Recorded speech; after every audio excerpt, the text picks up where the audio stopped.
أعوذ بالله من الشيطان الرجيم بسم الله الرحمن الرحيم الحمد لله الذي لا يبلغ مدحته القائلون ولا يحصي نعماءه العادون ولا يعدي حقه المجتهدون الذي ليس لصفته حد محدود ولا نعت موجود ولا وقت معدود ولا أجل ممدود فطر الخلائق بقدرته ونشر الرياح برحمته الصلاة والسلام على الرسول المسدد المصطفى العمجد المحمود الأحمد سيدنا ومولانا ومولى الكونين جد الحسن والحسين معاني والقاسم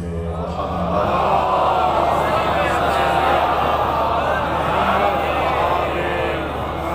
وآله الطيبين الطاهرين المعصومين الذين قال الله إنما يريد الله ليذهب عنكم الرجس أهل البيت ويطهركم تطهيرا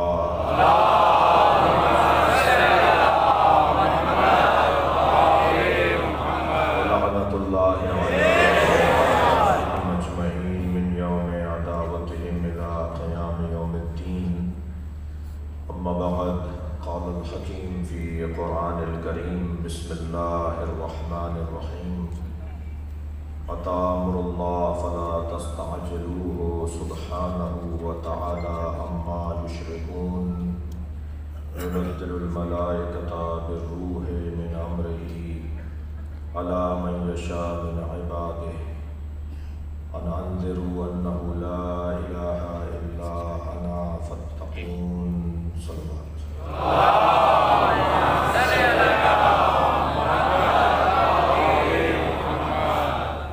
سورہ مبارکہ نحل کی ابتدائی دعایات۔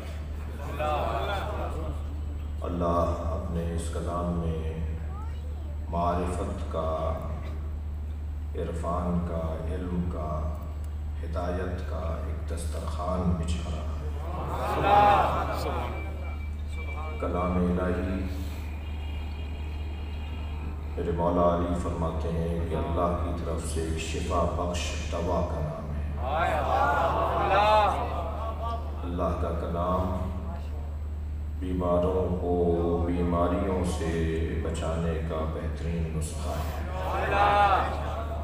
جب انسان تمام تر الجھنوں میں گھر جائے، پریشانیوں میں مبتلا ہو، تو قرآن کی ہوا اسے شفا دے رہی ہوتی ہے، اور اگر قرآن کی آیت پڑھ لی جائے اور قرآن سے شفا طلب کر لی جائے تو مولا فرماتے ہیں یہ شفا بخش دوا ہے۔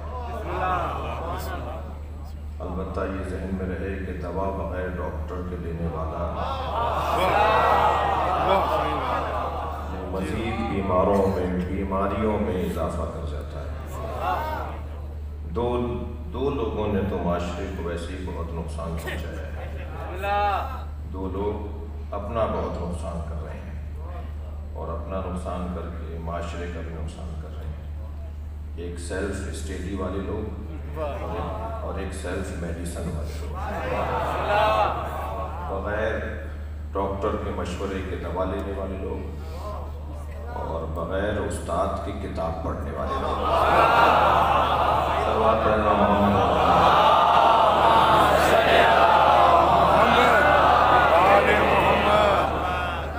ہمارے معاشرے میں،